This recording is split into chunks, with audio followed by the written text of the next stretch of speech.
welcome to the latest edition of Healthy Fayette County.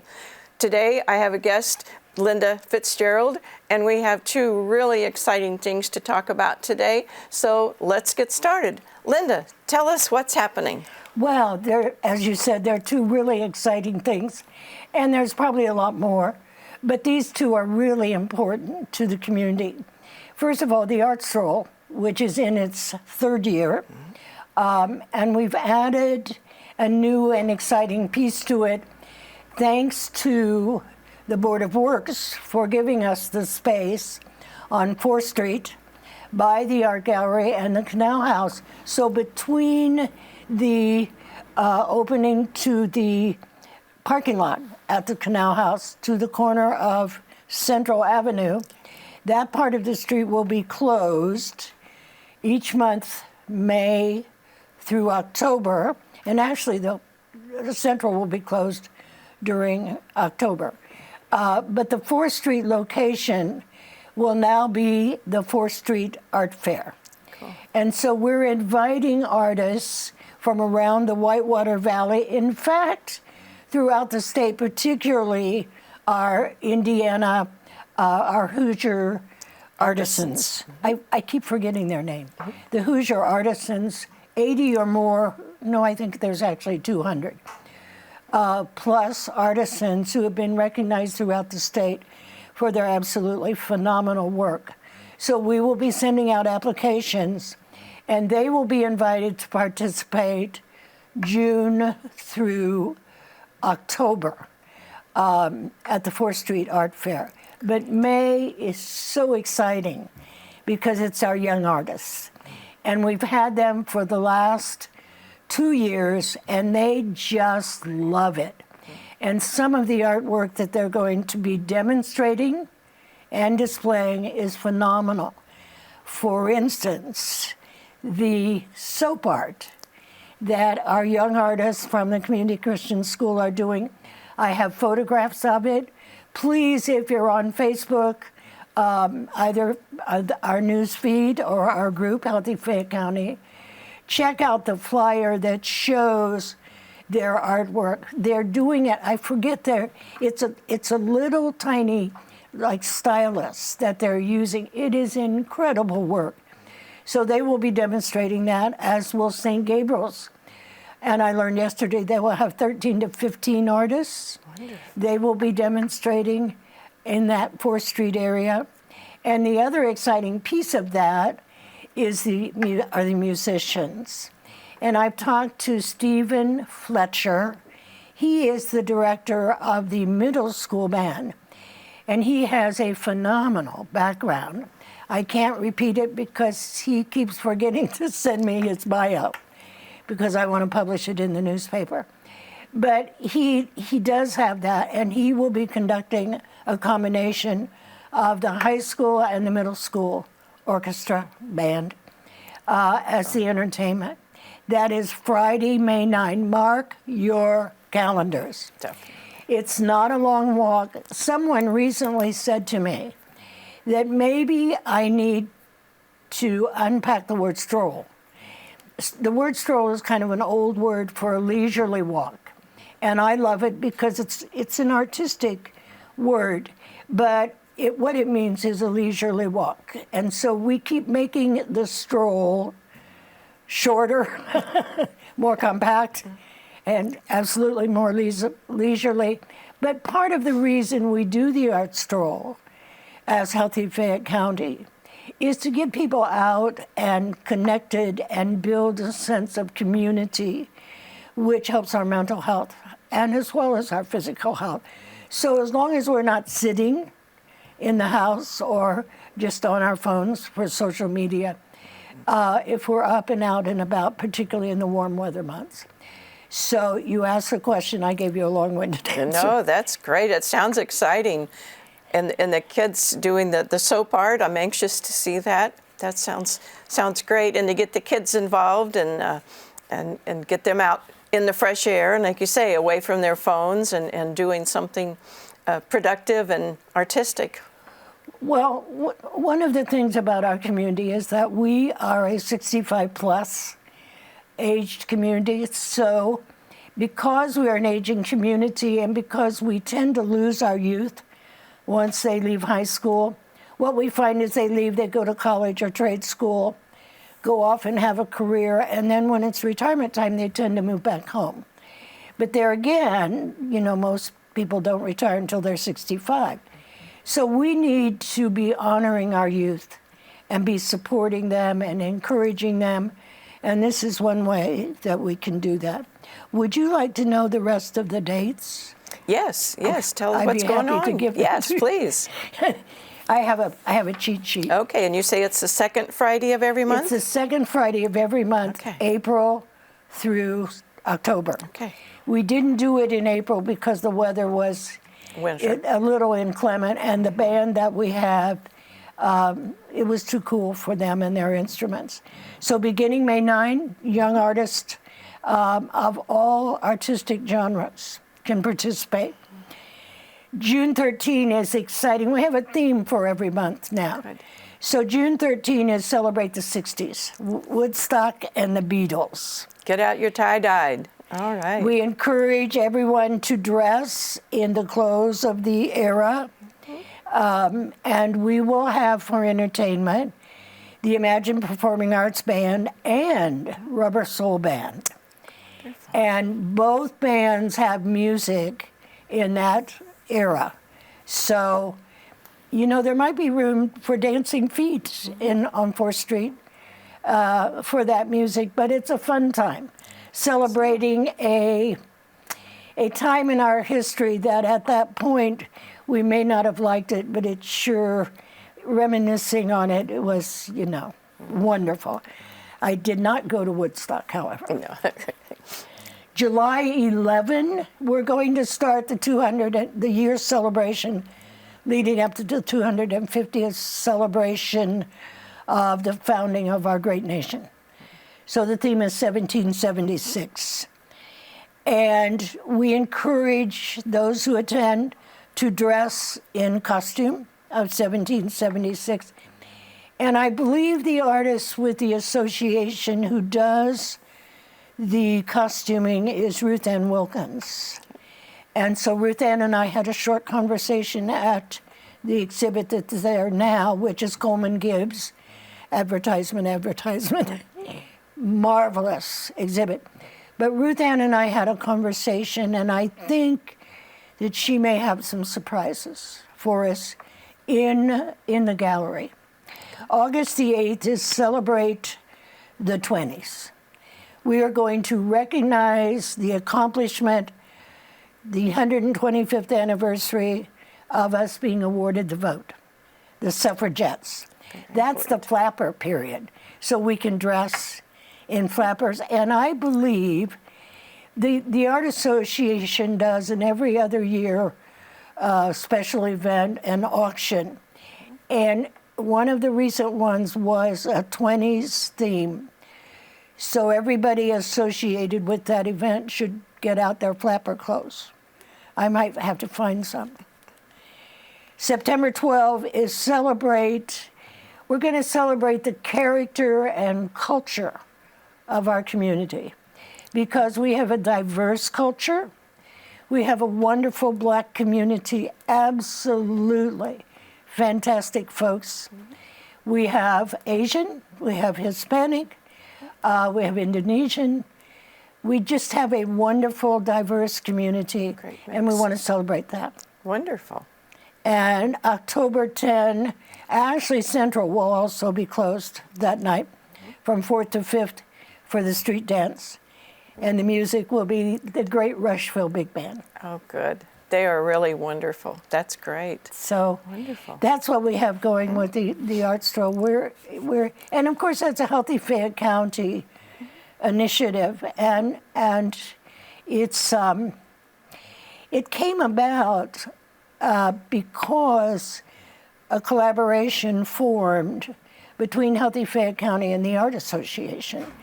And our wonderful Tracy Burns, who was not able to be here today, and Trish and I and several others just kind of coalesced and became friends and began talking about what we needed to do around health and art. And so we decided to do the art stroll on the second Friday that coincides with the new exhibit at the Art Gallery. Since the inception of that, the coalition has grown to include Purdue Extension, The Haven, help me, I don't have... Connersville Parks and Recreation, they've been a big help with that. And Yes. GFWC, Yes. General Federation of Women's Clubs, Fayette County ESO. That's What right. does ESO stand for? Epsilon Sigma Omicron. It's a reading group. The General Federation of Women's Clubs is one of the oldest and largest organizations of volunteer women in the world. And our idea is simply to do whatever our communities need and help them grow and help them be healthy. And the ESO started in Indiana. And so almost every of the 50 states and some of our international affiliates do have ESO segments. And it just is to encourage reading. Enlighten Our Pathway is what that ESO stands for. And so we encourage reading. We have a reading club here in town, and we do read and discuss books, but we also get involved, such as with Healthy Fayette County and anything else that we see that there is a need, we try to help with that. So Well, we're going to do a little, I'm going to do a little commercial for GFWC. Okay. Another thing that the organization that I'm part of, very small group of three of us, called Seven Mountains Group, we just sort of get things started. We get the plates spinning, and then we expect those who come aboard to keep them spinning so that we can focus on the 7 critical aspects of a community, and that's what we do. And so GFWC came alongside of us a couple of years ago and helped us produce a highly successful program that just completed its 4th great event, Celebrate Women. And that event raises funds for scholarships for graduating senior girls who are excelling academically or athletically or both. And volunteering. And volunteering, absolutely. So this year we're able to give 3 $1,000 scholarships to 3 young women who helped with the Celebrate Women event this year. And we could not have done it without them. It was fantastic to have them involved. That's a nice combination of the youth with those of us with silver hair. Definitely. Our club has members who range from age 19 to 80-something. So it helps to get the opinions and the outlook from the different age groups to see what, they know something that's needed or a problem that us older ones, don't recognize that that's an issue. So it just helps. The reason I bring that up is one of the complaints that we often hear about Fayette County is that we don't collaborate, that we tend to get in our silos and we work. And one of the problems with that is that we have a lot of duplication of effort, and then that breeds competition, and then that keeps collaboration even further apart from being a reality. But Healthy Fayette County has been successful in forming a loosely held collaboration, and you want a loosely held collaboration. You don't want people to feel like they're choking on, or linked at the hip with each other, but that there's an agreement to work together for a common good. So that's a lead-in comment to what we're going to talk about next. Do you want to introduce it, if you would, please? It's something that's really exciting that we're hoping to bring to our community, and I really think of it as sunglasses, because it's like our future is so bright, you got to wear shades. Oh, I love that. Shades of blue. So tell us about the Blue Zone. Absolutely. What's happening is that Healthy Fayette County, something dropped into my inbox vicariously in a newsletter about something called blue zones. And I thought, my goodness, what is that? So it got my curiosity up. I went searching and discovered that blue zones was the terminology that a fellow by the name of Dan Buettner, who was, I assume maybe still is, a researcher for National Geographic. And he became curious about the 5 areas on the planet where the people live to be 100 plus, but they're also healthy and well. So he spent some time traveling to each of those 5 areas. 4 of them are other locations. One is in California, Loma Luna, I believe, and it's a Seventh-day Adventist community. And the Seventh-day Adventists, I don't want to call it a denomination, but tradition follows the Old Testament biblical laws, and they tend to live very healthy lives.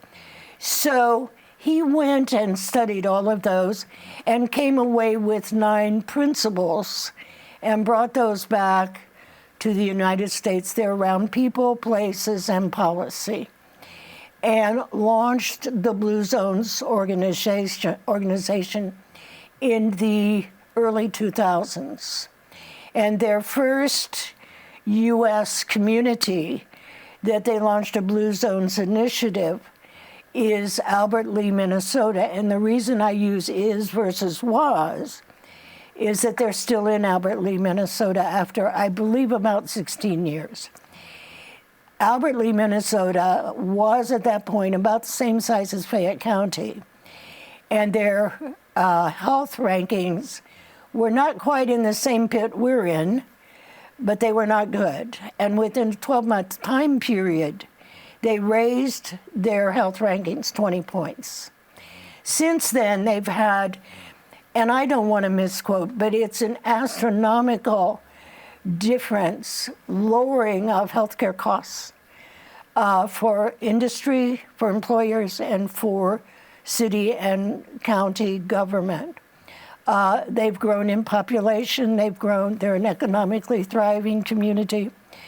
So I got really excited about this, and come to find out, one of our Healthy Fayette County members, Patty Robinson, who is with the Food Council and the Haven, was also well acquainted with Blue Zones and excited by them as well. So we had a conversation, and we brought to them, via the wonderful technology of Zoom, to the March 19, I believe it was, Coffee with the Mayor. And they gave an hour and 15-minute presentation that just blew our minds. When they said, "What question do you have?" we just all sat there looking like, deer in the headlights. Sorry to the deer. But I mean, it was so rich and so much. So, to be a little shorter-winded, because I'm so excited about this, is that what we have done is entered into an agreement to accept the Phase 1 proposal that they have presented to Healthy Fayette County. And just yesterday, we had a 45-minute conversation with one of their VPs to get an idea of what our next steps will be. And there's a price tag. Some people would say, whoa, that's pricey. But when I look at it and consider that they will actually be on site for about 8 months, getting us ready, doing a community assessment, they want to hear from everybody in the community because they want to help us become a healthy and well community.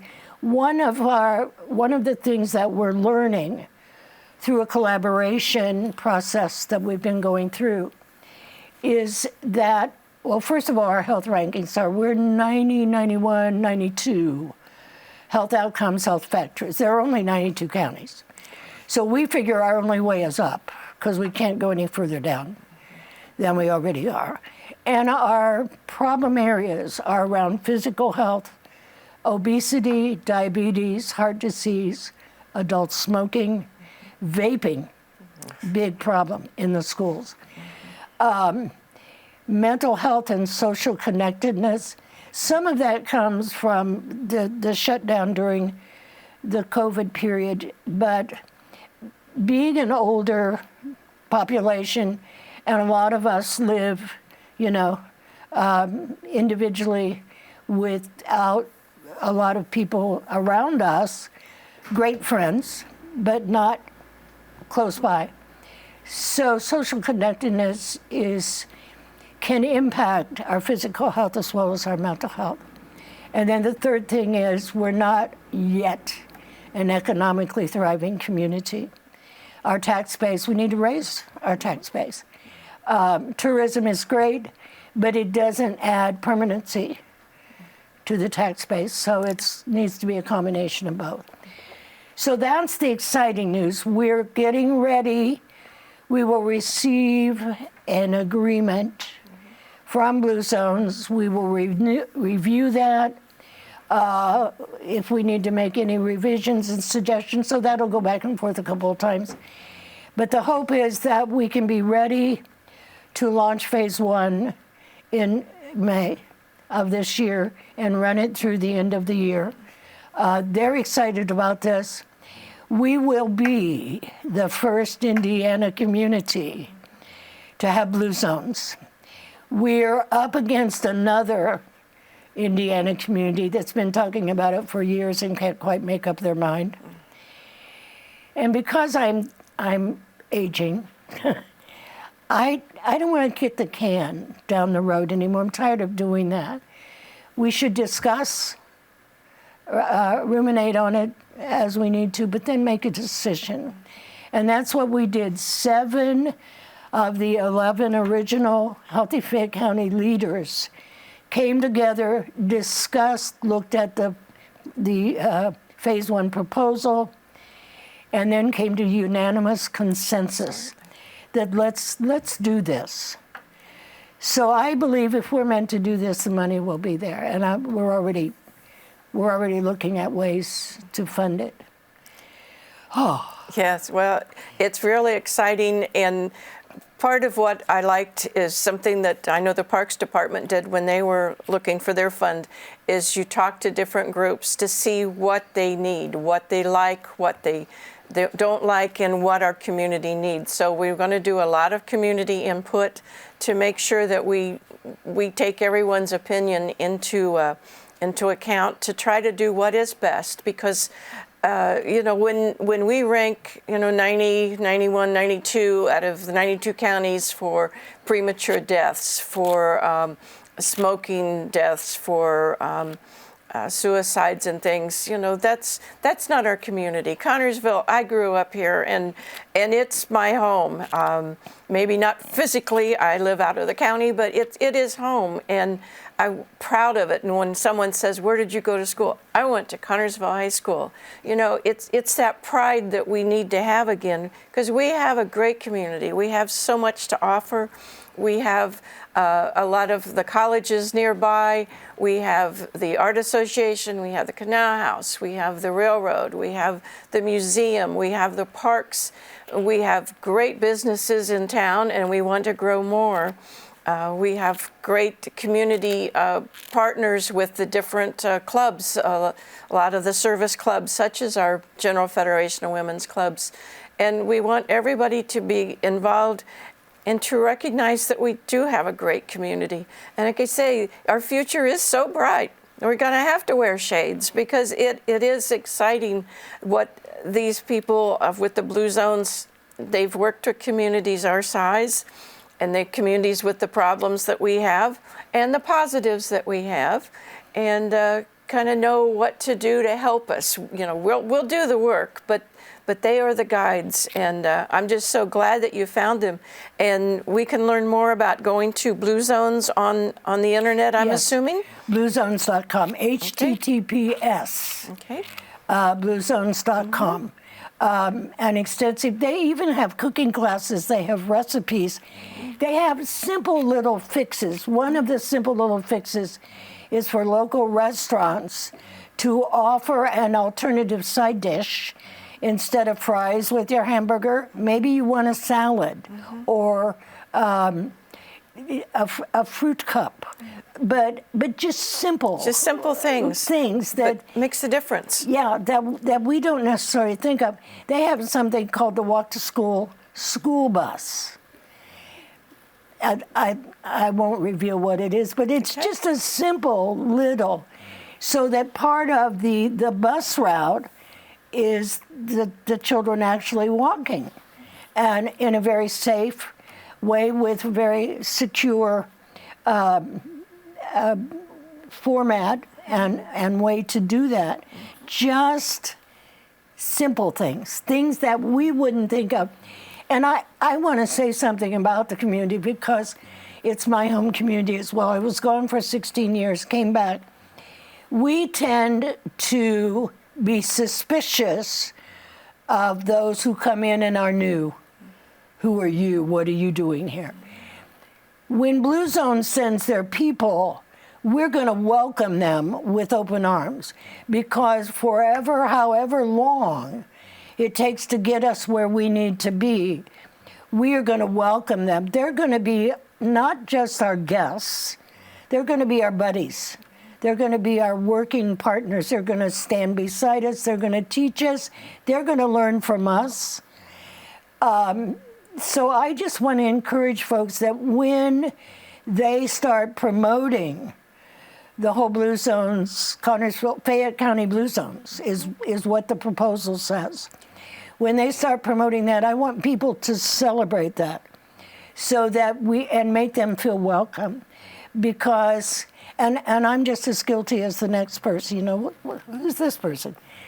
I'm just suspicious by nature, but we tend to do that, and I think it's just part of our humanity.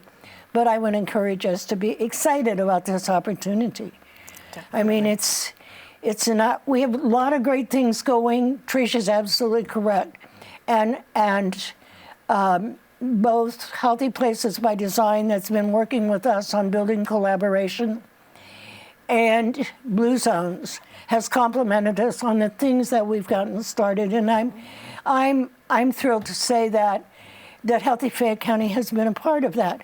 The Parks Department is outstanding. I can't say enough positive things about the work that Marla and Kelly do, and Angie and Wendy Shipley came out of retirement to help out at the Miller Building. So we have a lot of great things going. Let's celebrate them instead of chomping on. I was on social media this morning and people responding to the mayor's state of the city. There were a couple of positives out of this long list of, oh, woe is me. And we have to get out of that mentality because it isn't woe is me. We have our issues. But as the song goes, we can overcome. Mm-hmm. Yes, and positive, and it's kind of like the self-fulfilling prophecy. If you look at everything as negative, you know, the glass is half full. No, you can fill that glass right back up again. You have to have a positive attitude. I know that was one thing my husband did. He had a positive attitude, and by gosh, those green lights turned green for him, and the parking lot spaces opened up because he was a positive person, and it does make a difference in your whole outlook. And I do think that how we perceive things and how we respond to life events does impact whether or not the parking space opens up or the glass has space to be filled. Right, it does. And so I would, we have a glass that is half full and we're going to fill it. And we're going to fill it up. And now this is May, and I want to encourage you to go to the Art Association this month. Their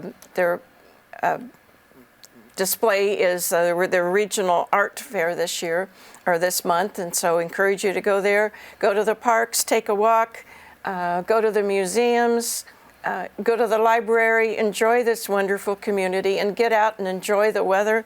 It's beautiful, Indiana. We have, the race coming up, so a lot of things going on in our state. And just go out and enjoy and smile when you see somebody in the street. I'm glad to meet you. Thank you.